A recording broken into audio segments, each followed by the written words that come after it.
Hello बच्चों, एक बार आपका फिर से स्वागत है। आज हम क्षितिज भाग 1 के प्रेमचंद के फटे जूते के बारे में पढ़ेंगे। इसकी व्याख्या के बारे में, इसके गद्यांश की व्याख्या करेंगे, पाठ का सार करेंगे। आइए आगे करते हैं। सबसे पहले हम लेखक परिचय जानते हैं। इस पाठ के लेखक कौन है? हरिशंकर परसाई। हरिशंकर परसाई का जन्म सन 1922 में मध्य प्रदेश के होशंगाबाद जिले के जमानी गांव में हुआ। नागपुर विश्वविद्यालय से एमए करने के बाद कुछ दिनों तक अध्यापन किया, यानी कि वो पढ़ाते थे। उसके बाद सन 1947 से स्वतंत्र लेखन करने लगे। जबलपुर से वसुधा नामक पत्रिका निकाली, जिसकी हिंदी संसार में काफी सराहना हुई। सन 1995 में उनका निधन हो गया। हिंदी के व्यंग्य लेखकों में उनका नाम अग्रणी है, यानी कि सबसे पहले लिया जाता है। परसाई जी की कृतियों में हंसते हैं, रोते हैं, जैसे उनके दिन भिरे कहानी संग्रह है, जो रानी नागफनी की कहानी, तट की खोज उपन्यास है, तब की बात और थी, भूत के पांव पीछे, बेईमानी की परत, पगडंडियों का जमाना, सदाचार का तावीज, शिकायत मुझे भी है, और अंत में निबंध संग्रह वैष्णव की फिसलन, तिरछी रेखाएं, ठिठुरता हुआ गणतंत्र, विकलांग, श्रद्धा का दौर, जो व्यंग्य संग्रह है, वो सब उल्लेखनीय है। भारतीय जीवन के पाखंड, भ्रष्टाचार, अंतर्विरोध, बेईमानी आदि पर लिखे उनके व्यंग्य लेखों ने शोषण के विरुद्ध साहित्य की भूमिका का निर्वाह किया है। उनका व्यंग्य लेखन परिवर्तन की चेतना पैदा करता है, यानी कि वो किसी पर तंज कसते हैं, व्यंग्य करते हैं। कोरे हास्य से अलग यह व्यंग्य आदर्श के पक्ष में अपनी उपस्थिति दर्ज कराता है।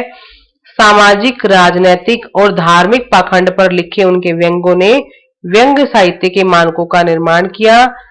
परसाई जी बोलचाल की सामान्य भाषा का प्रयोग करते हैं, किंतु संरचना के अनूठेपन के कारण उनकी भाषा की मारक क्षमता बहुत बढ़ जाती है।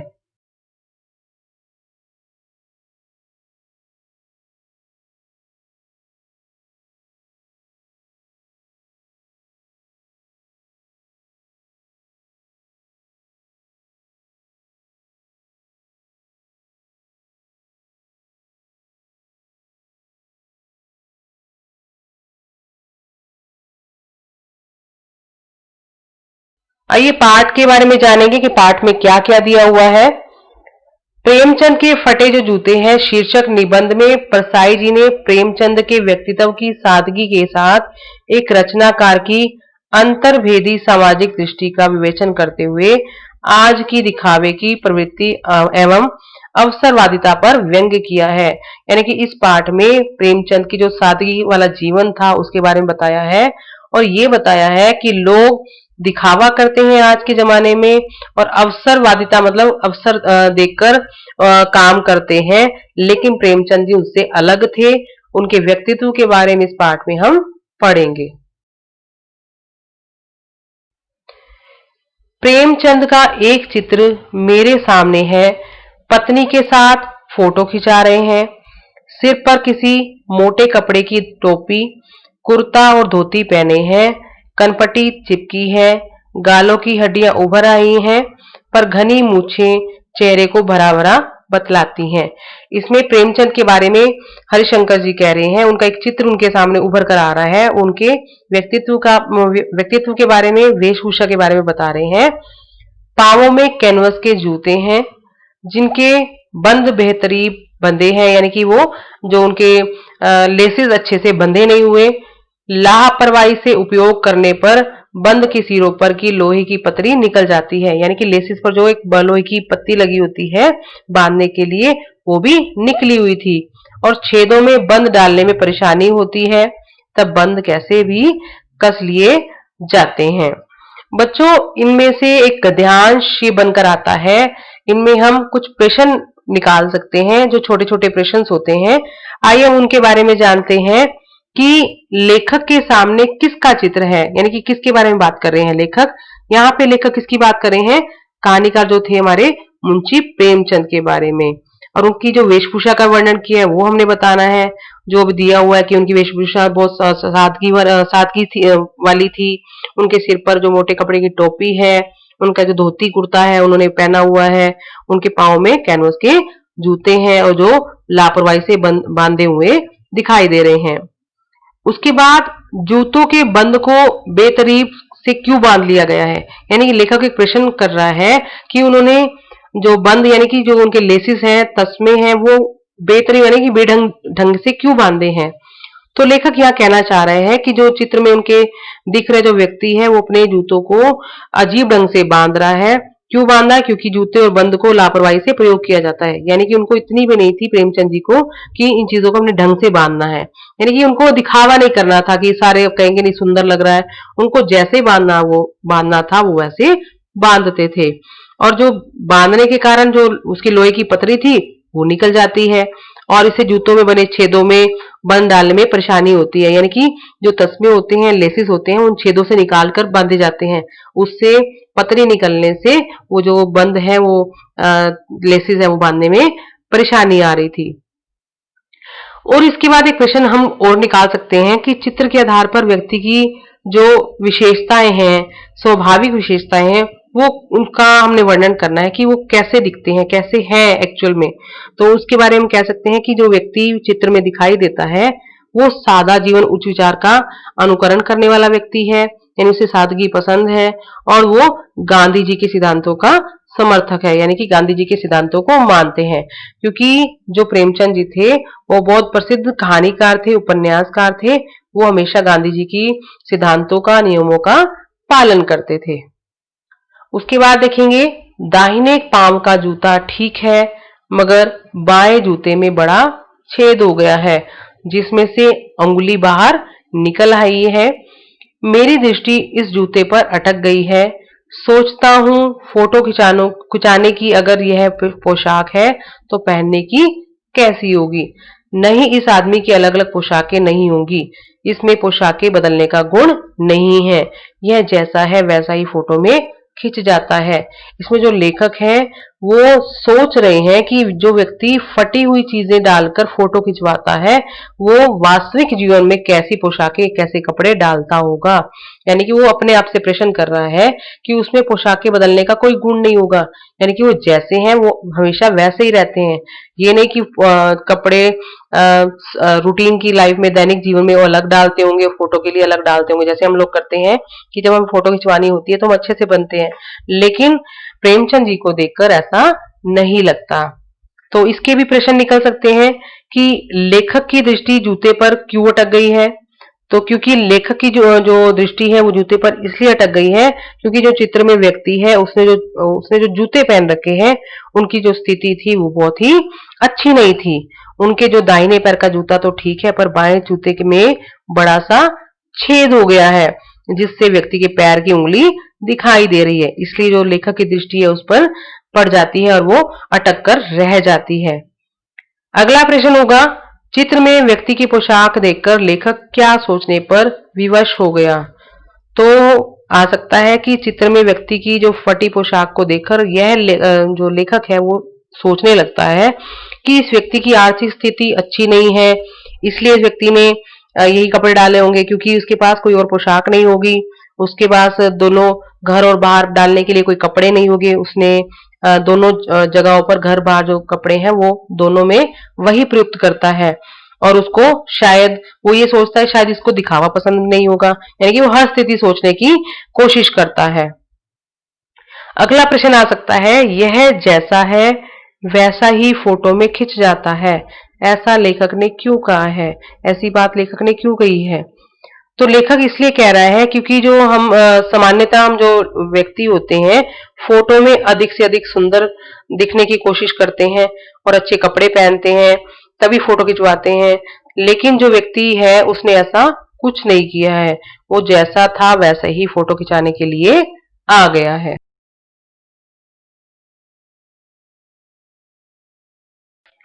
मैं चेहरे की तरफ देखता हूँ, क्या तुम्हें मालूम है मेरे साहित्यिक पुरखे की तुम्हारा जूता फट गया है और उंगली बाहर दिख रही है। क्या तुम्हें इसका जरा भी एहसास नहीं है, जरा लज्जा, संकोच या झेप नहीं है। क्या तुम इतना भी नहीं जानते कि धोती को थोड़ा नीचे खींच लेने से उंगली ढक जाती है? मगर फिर भी तुम्हारे चेहरे पर बड़ी लाप बेपरवाही, बड़ा विश्वास है। फोटोग्राफर ने जब रेडी प्लीज कहा होगा तब परंपरा के अनुसार तुमने मुस्कान लाने की कोशिश की होगी। दर्द के गहरे कुएं के तल में कहीं पड़ी मुस्कान को धीरे धीरे खींचकर ऊपर निकाल रहे होगे कि बीच में ही क्लिक करके फोटोग्राफर ने थैंक यू कह दिया होगा। विचित्र है यह अधूरी मुस्कान। यह मुस्कान नहीं, इसमें उपहास है, व्यंग है। यानी इसमें लेखक कहना चाह रहा है कि अगर तुम्हारी जो उंगली दिख भी रही थी तो तुम्हें इस चीज का पता भी है, अगर तुम्हें इस चीज की लज्जा भी आ रही है, शर्म भी आ रही है, लेकिन तुम्हें अगर तुम्हारे पास कुछ भी नहीं था तो अपनी जो धोती है वो नीचे खींच देते, उससे उंगली ढक जाती। लेकिन दूसरी तरफ फिर कह रहा है कि शायद ऐसा हो सकता है कि फोटोग्राफर ने रेडी प्लीज कहा होगा, इतने में ही वो अपने आप को मुस्कान, चेहरे पर मुस्कान लाने की कोशिश की होगी, लेकिन इतने में फोटोग्राफर ने फोटो खींच दी होगी। तो उसकी मजबूरी के बारे में बता रहे हैं। यहाँ पर लेखक यानी हर प्रकार से सोचने की प्रयास कर रहा है कि ऐसा भी हो सकता है, वैसा भी हो सकता है। तो यहाँ पर जो ये गद्यांश है उसके कुछ प्रश्न निकल कर आएंगे कि जैसे लेखक गद्यांश के माध्यम से क्या सिद्ध करना चाहते हैं। तो गद्यांश के माध्यम से जैसे कि हमने पढ़ा है कि उसके दोहरे चरित्र दिखावटीपन, अवसरवादिता से मुक्त थे, यानी कि उनको दिखावा करना पसंद नहीं था, वो जैसे थे वैसे ही दिखाना चाहते थे। और जो उनका जीवन था वो हमेशा सादगी वाला था और वो मानवीय बुराइयों का प्रतिकार करने वाले व्यक्ति थे, यानी कि वो हर जो सामाजिक आडंबर थे उनसे वो दूर रहने वाले व्यक्ति थे, यानी कि उनको कोई फर्क नहीं पड़ता था कि उनके बारे में कोई क्या सोचता है, क्या नहीं सोचता है। लेखक ने इस गद्यांश के माध्यम से क्या क्या अनुमान लगाया है। तो अनुमान में क्या होगा कि जैसे फोटो खींचने वाला जब रेडी प्लीज बोला होगा, ये अनुमान लगा रहा है लेखक कि जब फोटोग्राफर ने रेडी प्लीज बोला होगा तो प्रेमचंद जी ने मुस्कुराने की कोशिश की होगी, ये उसका अनुमान है। और ये भी सोच रहा है कि शायद उससे पहले ही फोटोग्राफर ने, जैसे प्रेमचंद जी ने हंसने की कोशिश की होगी लेकिन लेखक ने फोटोग्राफर ने उससे पहले ही फोटो खींच दी होगी, तो उनका जो मजबूरी उनकी दिख रही है। तो उसके बाद यहाँ पे कुछ शब्द हैं, उसमें जैसे साहित्यिक शब्द है, बेपरवाही शब्द है, इसके हमने उपसर्ग प्रत्यय अलग अलग करने हैं। एक शब्द है जो हमारा साहित्यिक, इसमें साहित्य जो है वो मूल शब्द है और जो प्रत्यय है वो इक प्रत्यय लगा है यहाँ पे। तो यहाँ पे साहित्य प्लस इक प्रत्यय मिलकर ये शब्द बना है। और बेप्रवाही में बे उपसर्ग है और ई प्रत्यय है, जो मूल शब्द है वो प्रवाह है, यानी कि इसमें मूल शब्द भी है, प्रत्यय भी है और उपसर्ग भी है। कई बार ऐसे शब्द आते हैं जिनमें उपसर्ग भी होता है और प्रत्यय भी होता है, ये शब्द उस तरह का ही दिखता है। इसमें एक प्रश्न और हम कह सकते हैं कि जो साहित्यिक पुरखे किसे कहा गया है। तो जो साहित्यिक पुरखे हैं वो यहाँ पर प्रेमचंद को कहा गया है।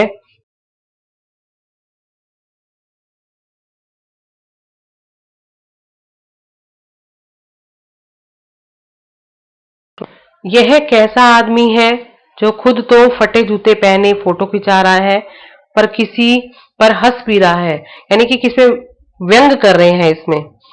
फोटो ही खिंचाना था तो ठीक जूते पहन लेते या ना खिंचाते, यानी कि इसमें लेखक कह रहा है कि अगर तुम्हें फोटो खिंचवानी ही थी तो ढंग के जूते डाल लेते या फिर फोटो ही ना खिंचवाते। फोटो ना खिंचाने से क्या बिगड़ता था, शायद पत्नी का आग्रह रहा हो, यानी कि लेखक सब सोच रहे हैं कि उन्होंने फोटो क्यों खिंचवाई, और तुम अच्छा चल भाई कहकर बैठ गए होंगे, यानी कि उनकी वाइफ ने बोला होगा, पत्नी ने बोला होगा कि फोटो खिंचवाते हैं, तो उनकी बात को टाल नहीं पाए होंगे और तुमने कहा होगा अच्छा चल चलते हैं कह के बैठ गए होंगे फोटो खिंचवाने के लिए। मगर यह कितनी बड़ी ट्रेजेडी है कि आदमी के पास फोटो खिंचाने को भी जूता ना हो, यानी कि एक बड़ी समस्या है, एक उजागर की गई है यहाँ पर कि गरीबी की अवस्था को दिखाया गया है कि आदमी के पास फोटो खिंचवाने को भी जूता नहीं था। मैं तुम्हारी ये फोटो देखते देखते तुम्हारे क्लेश को अपने भीतर महसूस करके जैसे रो पड़ना चाहता हूँ। यहाँ पे लेखक कह रहे हैं कि जो प्रेमचंद की जो स्थिति थी उसको देखकर उसको रोने का मन कर रहा है, वो जान पा रहा है कि उसकी स्थिति को, मगर तुम्हारी आंखों का यह तीखा दर्द भरा व्यंग्य मुझे एकदम रोक देता है। लेखक को उनकी आंखों में एक दिखता है कि उस समय जो समाज में बुराइयां फैली थी, उस पर व्यंग करते हुए लेखक की प्रेमचंद की जो आंखें हैं, लेखक कहता है मुझे वो दर्द समझ में आ रहा है। तो इस गद्यांश में भी हम कुछ प्रश्न देखते हैं कि लेखक व्यक्ति से क्या शिकायत कर रहा है, वह फोटो खिंचाने के प्रति क्या अनुमान लगाता है, जो फोटो में व्यक्ति दिख रहा है उस व्यक्ति बारे में क्या शिकायत करता है उससे। वो कहना चाह रहा है कि अगर तुमने फोटो ही खिंचवानी थी कि तुम ठीक से जूते पहन लेते, अगर फोटो ना खिंचवाते तुम्हारा कुछ नहीं जाता था, अगर तुम्हें पता होता कि फोटो खिंचवाने के लिए अनुमान लगाता है कि उसने उसकी पत्नी ने उसे फोटो खिंचवाने के लिए आग्रह किया होगा, तो उसको जो वो टाल नहीं पाया, यानी कि वो बार बार अनुमान लगा रहा है कि क्या हुआ होगा कि फोटो खिंचवाने के पीछे। अगला प्रश्न है, लेखक ने ट्रेजेडी किसे कहा है, इससे लेखक पर क्या प्रभाव पड़ता है। तो यहाँ पे लेखक ने व्यक्ति की जो बदहाल स्थिति होती है, गरीबी की स्थिति को क्या कहा है, ट्रेजेडी कहा है, कि उसके पास फोटो खिंचवाने के लिए भी जूते नहीं है। उसकी जो अवस्था है वो इतनी कमजोर है, आर्थिक स्थिति इतनी कमजोर है कि उसके पास फोटो खिंचवाने तक के लिए ना कपड़े हैं ना ही जूते हैं। उसकी ऐसी स्थिति को देखकर लेखक जो है वो रोता है, यानी कि उसका मन रोने का करता है, वो दुखी हो जाता है। अगला प्रश्न कर सकते हैं हम, फोटो खिंचाने के प्रति लेखक के विचार क्या है, यानी कि फोटो खिंचवाने के लिए लेखक क्या सोचता है। तो लेखक कहता है कि फोटो खिंचाने के लिए यदि फोटो खिंचानी है तो अच्छी पोशाक यानी कि अच्छे कपड़े और अच्छे जूते पहनकर खिंचवाना चाहिए, नहीं तो फोटो खिंचवाने का प्रयास नहीं करना चाहिए। क्योंकि यहाँ पर प्रेमचंद जी ने अच्छी पोशाक नहीं पहनी और फटे हुए जूते डाले हैं, तो लेखक कहता है कि अगर तुम्हें फोटो खिंचवानी थी तो अच्छे से कपड़े डाल लेते और अच्छे से जूते डाल लेते, नहीं तो तुम्हें फोटो खिंचवानी नहीं चाहिए। तुम फोटो का महत्व नहीं समझते, समझते होते तो किसी से फोटो खिंचाने के लिए जूते मांग लेते। लोग तो मांग के कोट से वर दिखाई करते हैं, यानी यहाँ पर दिखावेपन की प्रवृत्ति पर कटाक्ष किया गया है, व्यंग किया गया है कि अगर तुमने फोटो खिंचवानी थी तो किसी से जूते मांग लेते। यानी कि जैसे लोग कोई काम करने के लिए उनके पास ना हो कि ये चीज मेरे पास नहीं है तो पड़ोसियों से रिश्तेदारों से मांग लेते हैं। तो यहाँ पर इस चीज का व्यंग किया गया है कि लोग दिखावे पे ज्यादा जाते हैं। तो एक दिखावा क्या है कि मांगे के कोट से, यानी कि मांग कर कोट मांग कर भी लड़के की दिखाई की जाती है, और मांगे की मोटर से बारात निकालते हैं, यानी कि दूसरों की कार लेकर बारात लेकर जाते हैं।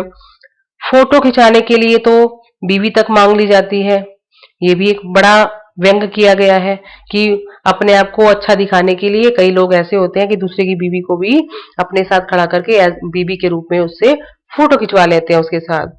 तुमसे जूते ही मांगते नहीं बनते, तुम फोटो का महत्व नहीं जानते हो।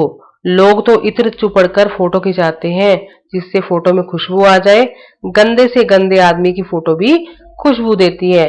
यानी कि फोटो खिंचवाने के लिए जो बुरे से बुरा आदमी है वो भी इतनी तैयारी करता है कि फोटो देखकर व्यक्ति प्रसन्न हो जाता है।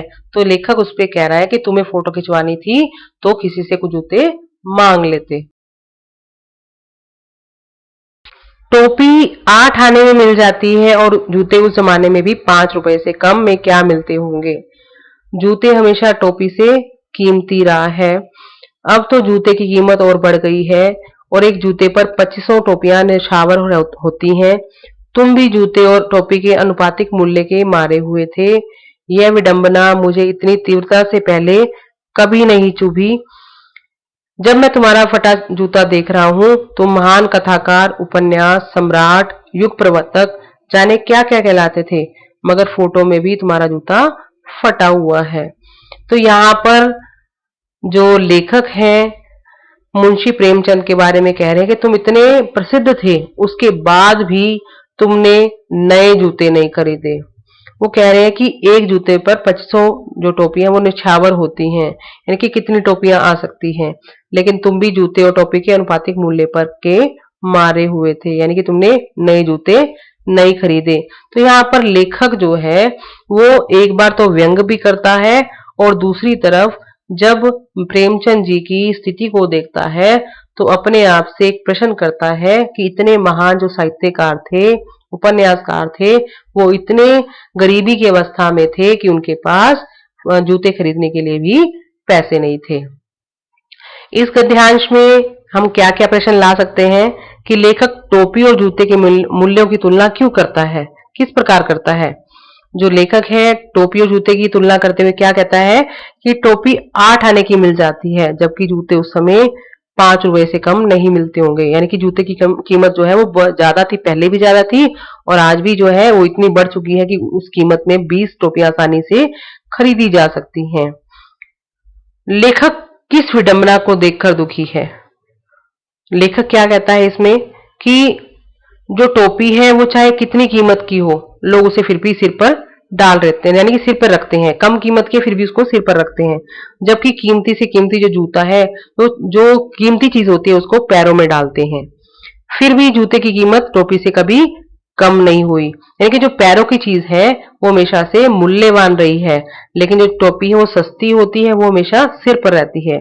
और इस विडंबना की मार क्या है कि एक साहित्यकार को भी इसकी मार झेलनी पड़ेगी, उसके पास डालने के लिए जूते अच्छे से नहीं है। तो लेखक क्या है, उसको उसको क्या अनुभव होता है, उसको दुख का अनुभव होता है कि प्रेमचंद जैसे महान साहित्यकार की स्थिति ऐसी थी।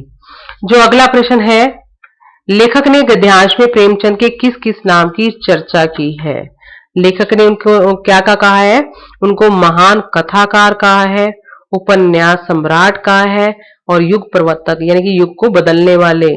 उपन्यास जो सम्राट थे यानी कि उपन्यास, बहुत से उपन्यास लिखे हैं उन्होंने, कहानियां लिखी हैं, कथा लिखी हैं, तो बहुत महान एक विभूति थे जिनके बारे में जो लेखक ने यहाँ वर्णन किया है।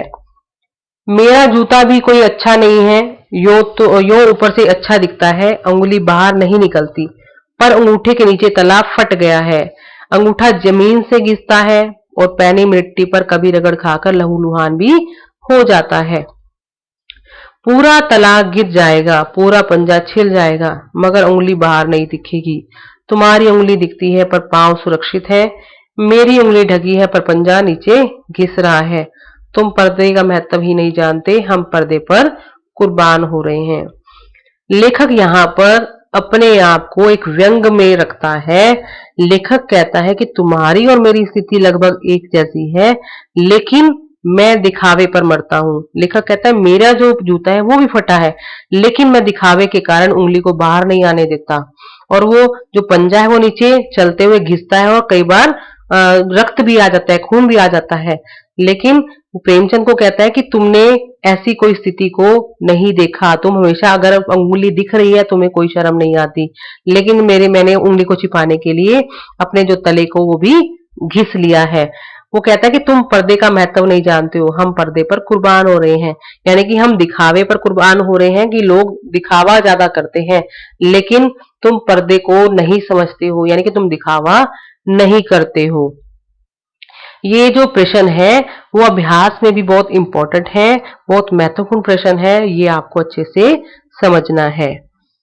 इसमें क्या क्या प्रश्न आ सकते हैं कि लेखक के जूते की स्थिति पर हम क्या क्या कह सकते हैं कि लेखक की जूते की स्थिति कैसी थी। तो लेखक की जो जूते की स्थिति वो भी अच्छी नहीं थी। लेखक क्या कहता है कि जो जूता है दिखने में तो अच्छा है, लेकिन उसके जो नीचे जो चीज है, अंगूठे जो है, अंगूठे के नीचे का तला फटा हुआ है। इससे जो क्या अंगूठा है वो नीचे जमीन पर चलते हुए रगड़ता है और कई बार नुकीली चीज उससे जब टकराती है तो उसमें रक्त भी आने लग जाता है। तो कहता है कि मेरा जो अंगूठा है वो घायल हो जाता है कभी कभी। पर्दे के महत्व पर लेखक और प्रेमचंद के विचारों में अंतर स्पष्ट करो। तो यहाँ पर प्रेमचंद दिखावा नहीं करते थे, वो जैसे थे वैसे दिखना चाहते थे। यानी कि उनके पास जो जूता फटा हुआ था, उंगली बाहर निकल रही थी, तो उसको छुपाने की उन्होंने प्रयास नहीं किया। वे वास्तविकता को छिपाने के पक्षधर में नहीं थे, यानी कि वो जैसे हैं वैसे ही लोगों को दिखाते थे। लेकिन जो लेखक है वो पर्दे का महत्व देता है। वो कहता है कि अपनी गरीबी और कमजोरी को छिपाए रखना चाहता है, ताकि समाज में उसकी जो एक बनी रहे कि वो कमजोर या गरीब नहीं है, वो एक बनी रहे। यानी कि दिखावा उसको ज्यादा प्रिय लग रहा था लेखक को। इसकी बजाय जो प्रेमचंद थे उनको दिखावा पसंद नहीं था।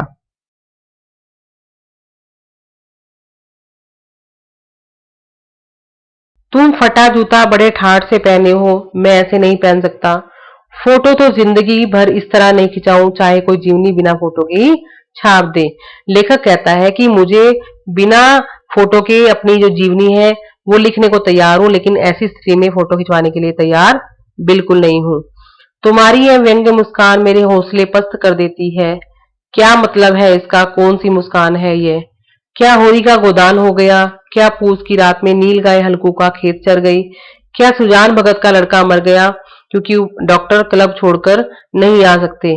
नहीं, मुझे लगता है माधो औरत के कफन के चंदे की शराब पी गया, वही मुस्कान मालूम होती है। इसमें जो होरी का गोदान है, ये सारी जो बातें हैं प्रेमचंद की जो कथाएं हैं, कहानी है, उपन्यास है, उनके जो करेक्टर्स हैं, उनके जो एक व्यक्ति हैं, उनके बारे में यहाँ वर्णन किया गया है। मैं तुम्हारा जूता फिर देखता हूँ कैसे फट गया ये, मेरी जनता के लेखक क्या बहुत चक्कर काटते रहे। इसमें लेखक कहता है कि तुम्हारा जूते फट कैसे गया। जनता के लेखक यानी कि व्यक्ति के लेखक थे, यानी व्यक्ति की जो स्थितियां थी उसको उन्होंने अपने लेख में ढाला था। तो वो कहते हैं कि कैसे फट गए, क्या बहुत चक्कर काटते रहे, क्या बनिए के जो तगादे से बचने के लिए मील दो मील का चक्कर लगाकर घर लौटते रहे, यानी कि जो बनिए के उधार चुकाने के चक्कर में वो दूर चले जाते थे। वो सोच रहा है लेखक ऐसी बातें। तो कहता है कि चक्कर लगाने से जूता फटता नहीं है, घिस जाता है। कुंभन दास का जूता भी फतेहपुर सिकरी जाने आने में घिस गया था, उसे बड़ा पछतावा हुआ। उसने कहा, आवत जावत पनैया घिस गई बिसर गयो हरि नाम। कहते आते जाते हुए जो जूते हैं वो घिस गए हैं, जो हरि का नाम है वो भूल गया है। ये भी एक गद्यांश बन जाता है। तो इसका जो प्रश्न है वो हम देखते हैं कि लेखक ने प्रेमचंद के लिए किस विशेषण का प्रयोग किया और क्यों। यहाँ पे लेखक ने प्रेमचंद के लिए मेरी जनता के लेखक विशेषण का प्रयोग किया है। क्यों किया है? क्योंकि जो प्रेमचंद जी हैं कहानीकार थे, उपन्यासकार थे। वो गरीब जनता की जो बातें हैं, गरीब जनता की जो स्थिति है उसको अपनी कहानियों में, उपन्यास में ढालते थे। उनका जो लेखन था वो उनकी स्थिति पर ही निर्भर करता था। गद्यांश के आधार पर प्रेमचंद की आर्थिक दशा का वर्णन करो, यानी कि उनकी आर्थिक स्थिति कैसी थी, उनके गरीब थे अमीर थे। तो हम पूरे पाठ में पढ़ ही रहे हैं कि उनकी जो स्थिति है वो अच्छी नहीं थी, आर्थिक स्थिति, फाइनेंशियल जो उनकी स्थिति थी वो अच्छी नहीं थी। वे गरीबी का सामना करते हुए बनिए की दुकान से उधार वस्तुएं लेते थे और समय पर जो उधार ना चुकाने के कारण वो उनसे बचने के लिए दूर चले जाया करते थे। यह उनकी गरीबी का प्रमाण है, सबूत है कि वो गरीब थे, बनिए से जो उधार लेते थे उसके चक्कर में वो दूर चले जाते थे। उसके बाद कुंभन दास को पछतावा क्यों हुआ? जो कुंभन दास हैं वो आचार्य वल्लभाचार्य के शिष्य थे। वे एक बार बादशाह अकबर के बुलाने पर उनसे मिलने कहाँ गए थे? फतेहपुर सिकरी। और जिससे उनका जूता जो है वो घिस गया और भगवत भजन में, यानी कि भगवान का भजन करते हुए उनमें बाधा पड़ गई और इसी से उनको पछतावा हुआ कि आने जाने में क्या हुआ, जूता घिस गया है और जो भगवान का नाम है वो भी बिसर गया, यानी कि भूल गया है। पैसे बुलाकर देने वालों के लिए कहा था, जिनके दुख देखे दुख उपजत है, तिनको करबो परे सलाम। चलने से जूता घिसता है, फटता नहीं, तुम्हारा जूता कैसे फट गया। लेखक कहता है कि तुम अगर ज्यादा चले थे तो तुम्हारा जूता घिसना चाहिए था, लेकिन फटता नहीं है, तो तुम्हारा जूता कैसे फट गया। मुझे लगता है तुम किसी सख्त चीज को ठोकर मारते रहे हो, कोई चीज तो परत पर परत सदियों से जम गई है, उसे शायद तुमने ठोकर मार मार कर अपना जूता फाड़ लिया हो। कोई टीला जो रास्ते पर खड़ा हो गया था, उस पर तुमने अपना जूता आजमाया, यानी कि टीले को, मुसीबतों को अपने पैर से ठोकर मारी थी। तुम उसे बचाकर उसके बगल से भी तो निकल सकते थे, यानी कि उसको छोड़कर अलग से रास्ता बनाकर भी तो निकल सकते थे। टीलों से समझौता भी तो हो जाता है। सभी नदियां पहाड़ थोड़े ही फोड़ती हैं, कोई रास्ता बदलकर घूमकर भी तो चली जाती हैं। यानी व्यक्ति अपना रास्ता अलग से बना लेता है। अगर रास्ते में कोई मुसीबत आती है तो मुसीबत में जूते मारने से बजाय अलग से उसको छोड़कर दूसरा रास्ता बना लेना चाहिए। तुम समझौता नहीं कर सके, क्या तुम्हारी भी वही कमजोरी थी जो होरी को ले डूबी, वही नेम धर्म वाली कमजोरी, यानी कि उनका मन नहीं माना था। वो कहते तुम्हारी ये कमजोरी थी, तुम किसी से समझौता नहीं कर पाए। नेम धर्म उसकी भी जंजीर थी, मगर जिस तरह तुम जिस तरह मुस्कुरा रहे हो उससे लगता है कि शायद नेम धर्म तुम्हारा बंधन नहीं था, तुम्हारी मुक्ति थी। वो कह रहे हैं कि जैसे गरीबी में एक होरी जो पात्र है उनके लेख का, उसके बारे में उनसे तुलना की गई है कि तुम्हारी कमजोरी शायद नेम धर्म की, यानी कि भगवान को मानने वाले ज्यादा रहे होगे, लेकिन तुम्हारी फोटो को देखकर लगता है कि तुम्हारा ऐसा कोई इरादा नहीं था। इसमें प्रश्न निकल कर क्या आ सकते हैं कि लेखक प्रेमचंद का फटा जूता फटने का क्या अनुमान लगाता है। हमने इसमें पढ़ा है कि प्रेमचंद ने और लेखक ने अनुमान लगाया है कि प्रेमचंद ने राह में जो मुसीबत आई थी, कोई पत्थर आया या कोई चीज आई थी, उस पर अपना जोर से जूता मारा होगा, जिसके कारण वो जूता फट गया होगा, क्योंकि उन्होंने उसको कोई रास्ते में कोई मुसीबत आई होगी, ताकि उनको लगा होगा कि ये जो मुसीबत है या टीला है या पत्थर है किसी दूसरे को नुकसान ना पहुंचाए, उन्होंने फिर जूते से मारा होगा, इस कारण से वो जूता फट गया होगा। यहाँ पे एक शब्द आया है टीला। वो टीला किसका प्रतीक है? प्रेमचंद ने उस पर जूता कैसे आजमाया होगा? तो यहाँ पे टीला उन सामाजिक बुराइयों या कुरीतियों का प्रतीक है जो जीवन में हर कदम पर जटिलता उत्पन्न करते हैं, यानी हर कदम पर मुसीबत लाने का प्रयत्न करते हैं। यानी कि रास्ते में व्यक्ति अपने रास्ते चल रहा है, तो दूसरा व्यक्ति है वो दूसरे पहले आदमी के रास्ते में मुसीबत लाने का प्रयास करता है। जैसे वो कौन सा व्यक्ति है? वो गरीबी, सूदखोरी, अशिक्षा, जो जातीयता, यानी कि उस समय जो समाज में फैली हुई बुराइयां थी, उनको एक टीले का नाम दिया गया है। लेकिन प्रेमचंद ने इससे संघर्ष करते हुए उसका पर्दाफाश किया, इनका विरोध करते हुए उनसे दूर करने का प्रयास किया। यानी कि उस समय जो कुरीतियां थी, लेखक ने प्रेमचंद जी ने उनको दूर करने का प्रयास किया। अगला प्रश्न है, पहाड़ फोड़ने का अर्थ स्पष्ट करते हुए नदियों की प्रतीकात्मकता स्पष्ट कीजिए। तो यहाँ पे इसका अर्थ क्या होगा? सफलता पाने के लिए संघर्ष करना। पहाड़ फोड़ना एक मुहावरा भी है कि सफलता पाने के लिए संघर्ष करना। यहाँ पे नदियां उन कमजोर व्यक्तियों का प्रतीक है जो कठिनाइयों से संघर्ष करने की जगह उनसे बचकर निकलना अच्छा समझते हैं, बजाय कि उनको दूर करने के। तुम्हारी ये पांव की उंगली मुझे संकेत करती सी लगती है, जिसे तुम घृणित समझते हो, उसकी तरफ हाथ की नहीं पांव की उंगली से इशारा करते हो। इसमें लेखक कह रहा है कि मुझे पता लग रहा है कि जिस चीज को तुम अच्छा नहीं समझ रहे, तो उसकी तरफ तुम हाथ की उंगली कभी नहीं करते। उसे दर्शाने के लिए तुम पांव की उंगली से इशारा करते हुए लोगों को समझाने का प्रयास कर रहे हो। तुम क्या उसकी तरफ इशारा कर रहे हो जिसे ठोकर मारते मारते तुमने जूता फाड़ लिया?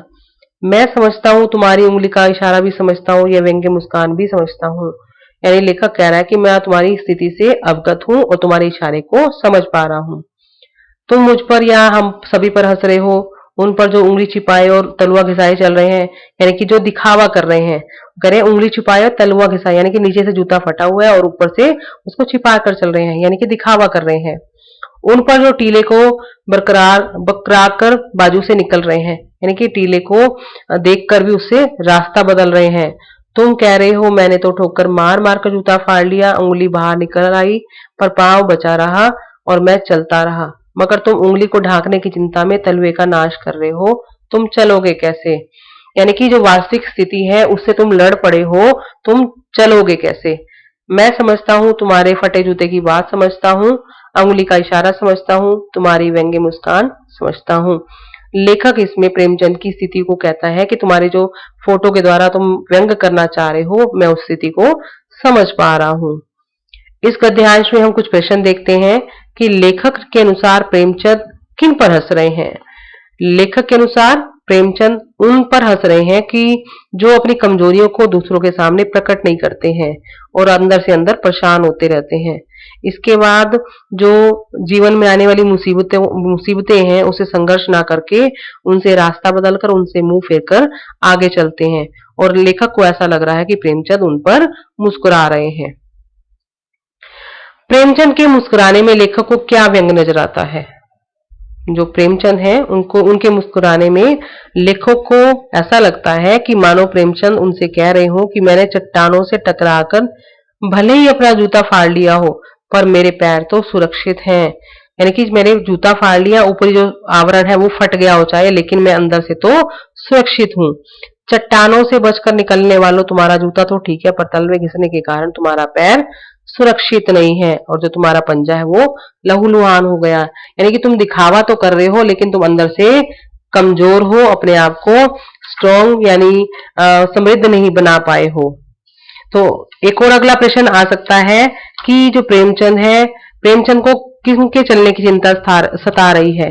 तो यहाँ पे आ सकता है कि प्रेमचंद को उनके चलने की चिंता सता रही है जो कुरीतियों और कठिनाइयों से बचकर किनारे से चलते हैं तथा उनसे संघर्ष करने की जगह जी चुराते हैं। यानी कि जो मुसीबतें रास्ते में आती हैं उनसे संघर्ष करने की बजाय उनसे बचकर निकलते हैं।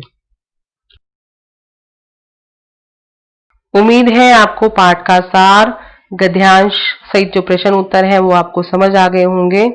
अगर आपको मेरा वीडियो अच्छा लगे तो प्लीज लाइक कीजिएगा, सब्सक्राइब कीजिएगा और ज्यादा से ज्यादा शेयर कीजिएगा, और आप कमेंट करके मुझे बताइएगा कि आपको मेरा वीडियो कैसा लगा।